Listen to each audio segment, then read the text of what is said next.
Okay, su'aashan ku weydiinaa waxa weeyaan haddii Etoobiyaanka ay ka baxaan Soomaaliya ma laga yaabaa dawladda inay ayadana shaqooyinkeeda joojiso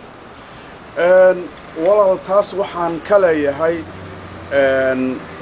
hal booliyuhu ma dhasho maaragtay nirig xalaala ma dhasho waxa waaye taariikhda Soomaaliya ma dhicin ama riyayba ila tahayba qarnigan aan ku jiro in nin Soomaaliyu inta amxaar soo kaxeeyo ummadiisa uu ku gumaadi doono ama ku gumaadi karaba ama bay dhici kartaba mar haddii nimankaas ay Soomaaliya ay gaarsiiyeen possibility ilaa heerkaas oo aan wali taariikhda Soomaaliya aan u dhicin oo ay ogolaadeen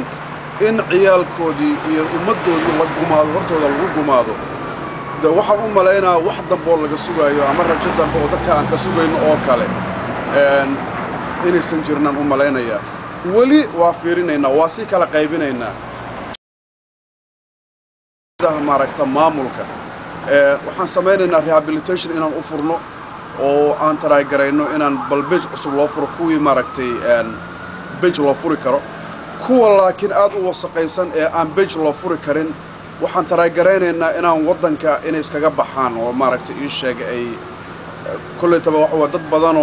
dad badan qaxootiga waxaan u maleynaa meelaha qaxootiga inay ku biiri doonaan haddii la raali ka dhigo wassalaamu calaykum waraxmatullaahi walaalka halkaas uga soo baxay